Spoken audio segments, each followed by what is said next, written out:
Assalamualaikum warahmatullahi wabarakatuh. Baiklah, pada pertemuan di video kali ini kita akan membahas tentang internal audit dengan kelompok 4 anggota Della Octaviani Zega dengan NIM 1830403018 dan Fitri Ramadhani dengan NIM 1830403034 dan dosen pengampu adalah Ibu Elsa Fitri Amran SE MM MSI.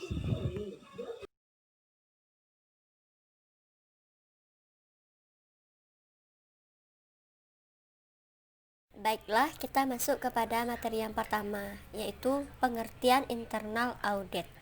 Internal audit adalah pemeriksaan yang dilakukan oleh bagian internal audit perusahaan terhadap laporan keuangan dan catatan akuntansi perusahaan, termasuk ketaatan perusahaan terhadap kebijakan manajemen puncak yang telah ditentukan dan ketaatan terhadap peraturan pemerintah serta ketentuan-ketentuan dari ikatan profesi yang berlaku. Sedangkan internal audit menurut para ahli, yang pertama menurut Institute of Internal Auditor, di mana audit internal adalah kegiatan asuransi dan konsultasi yang independen dan objektif yang dirancang untuk memberikan nilai tambah dan meningkatkan kegiatan-kegiatan operasi organisasi. Audit internal membantu organisasi untuk mencapai tujuannya melalui suatu pendekatan yang sistematis dan teratur.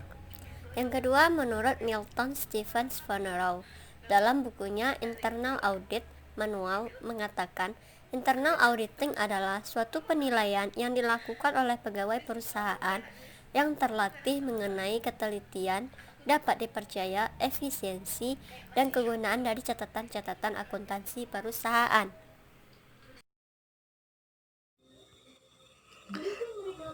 Perbedaan internal audit dengan eksternal audit. Internal audit dilakukan oleh auditor internal yang merupakan orang dalam perusahaan atau pegawai perusahaan. Pihak luar perusahaan menganggap auditor internal tidak independen atau inappearance. Tujuan pemeriksaannya adalah untuk membantu manajemen dalam melaksanakan tanggung jawabnya dengan memberikan analisis, penelitian, saran, dan komentar mengenai kegiatan yang diperiksanya. Laporan auditor internal tidak berisi opini mengenai kewajaran laporan keuangan, tetapi berupa temuan pemeriksaan audit findings mengenai penyimpangan dan kecurangan yang dikemukakan, kelemahan pengendalian beserta saran-saran perbaikannya.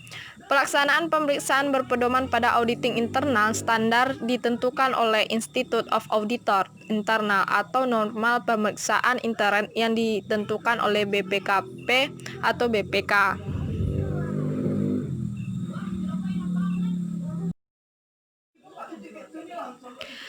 Pemeriksaan intern lebih rinci dan memakan waktu sepanjang tahun karena auditor internal mempunyai waktu yang lebih banyak di perusahaan. Pimpinan atau penanggung jawab pemeriksaan intern tidak harus seorang registered accountant. Auditor internal mendapatkan gaji dan tunjangan nasional lainnya sebagai pegawai perusahaan. Sebelum menyerahkan laporannya, auditor internal tidak perlu meminta surat pernyataan langganan. Auditor internal tertarik pada kesalahan-kesalahan yang material maupun tidak material. Sedangkan external audit, yang pertama, dilakukan oleh external auditor atau kantor akuntan publik yang merupakan orang luar perusahaan. External auditor adalah pihak yang independen. Yang kedua, tujuan pemeriksaannya adalah untuk dapat memberikan pendapat mengenai kewajaran laporan keuangan yang telah disusun oleh manajemen perusahaan. Yang ketiga, laporan eksternal auditor berisi opini mengenai kewajaran laporan keuangan.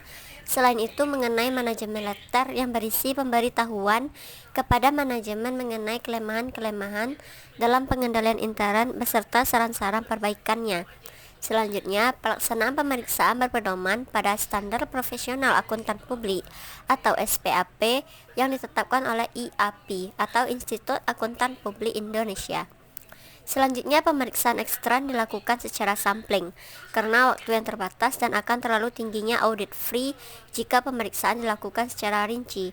Selanjutnya, pemeriksaan ekstern dipimpin oleh atau penanggung jawabnya adalah seorang akuntan publik yang terdaftar dan mempunyai nomor register. Selanjutnya, external auditor mendapat audit fee atas jasa yang diberikannya. Selanjutnya, sebelum menyerahkan laporannya, external auditor terlebih dahulu harus meminta surat pernyataan langganan dan external auditor hanya tertarik pada kesalahan material. Internal audit yang efektif. 7 hal berikut ini agar suatu perusahaan dapat membangun dan memiliki departemen audit internal yang efektif, yaitu Departemen Internal Audit harus mempunyai kedudukan yang independen dalam organisasi perusahaan. Departemen Internal Audit harus memiliki job description yang jelas. Departemen International Audit harus mempunyai internal audit manual. Harus ada dukungan yang kuat dari top manajemen kepada Departemen Internal Audit. Departemen Audit Intern harus mempunyai orang-orang yang profesional, kapabel, bisa bersikap objektif, dan mempunyai integritas serta loyalitas yang tinggi. Auditor intern harus bisa bekerja sama dengan akuntan publik. Departemen audit harus memiliki intern audit charter. Yaitu temuan pemeriksaan atau audit findings. Temuan audit atau audit findings adalah hal-hal yang berkaitan dengan pernyataan tentang fakta, baik yang bersifat positif maupun negatif. Temuan audit yang bersifat negatif atau ekspresi atau defisiensi mempresentasikan area yang memiliki tingkat risiko yang tinggi, sehingga auditor menyatakan rekomendasi untuk memperbaiki pengendalian atau sistem atau operasional organisasi dalam pelaporan hasil audit. Baik temuan yang bersifat positif maupun yang bersifat negatif harus disajikan secara berimbang atau proporsional. Temuan audit dihasilkan dari proses perbandingan antara kriteria atau praktek yang diharapkan dengan kondisi atau fakta keadaan sebenarnya. Berikut penyebab terjadinya perbedaan dan akibat yang mungkin ditimbulkan. Langkah terakhir yang dapat diambil oleh auditor berkenaan dengan hal tersebut adalah menyusun rekomendasi yang diberikan kepada manajemen berdasarkan temuan audit tersebut. Materi kita selanjutnya yaitu laporan internal audit. Laporan internal auditor merupakan saran pertanggungjawaban internal auditor atas penugasan pemeriksaan oleh pimpinan. Melalui laporan ini, internal auditor akan mengungkapkan dan menguraikan kelemahan yang terjadi dan keberhasilan yang telah dicapai. Internal auditor dalam melakukan pemeriksaan senantiasa diikuti dengan pembuatan laporan yang mana hal ini adalah merupakan hasil dari pekerjaannya. Laporan harus disusun sehingga pimpinan perusahaan dapat mengerti permasalahannya dan segera mengambil keputusan mengenai tindakan seperlunya. Laporan ini sedapat mungkin ringkas, jelas, dan lengkap. Fakta yang dilaporkan harus menggambarkan seluruh kegiatan perusahaan yang diperiksa. Laporan internal auditor pada dasarnya merupakan laporan internal perusahaan. Bentuk laporan ini berbeda dari perusahaan ke perusahaan lainnya karena bentuk yang standar tidak ada ditetapkan, berbeda dengan laporan yang dibuat oleh akuntan publik. Bentuk laporan internal auditor dapat dibagi atas dua bagian, seperti yang dikemukakan oleh J.B. Hacker sebagai berikut. Yang pertama, tulis atau written, berisi tabulasi atau laporan akuntansi formal dan statistik, terus uraian atau paparan singkat dan grafik.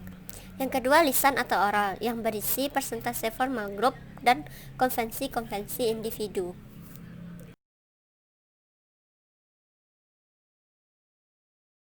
Itu contoh laporan internal audit seperti yang terdapat pada slide, yaitu yang pertama ada judul tentang laporan internal auditor, kemudian berisi ruang lingkup, ringkasan temuan, kemudian temuan dan rekomendasi. Nah, yang terakhir yaitu komentar manajemen. Terima kasih, semoga bermanfaat. Kami sudahi dengan wassalamualaikum warahmatullahi wabarakatuh.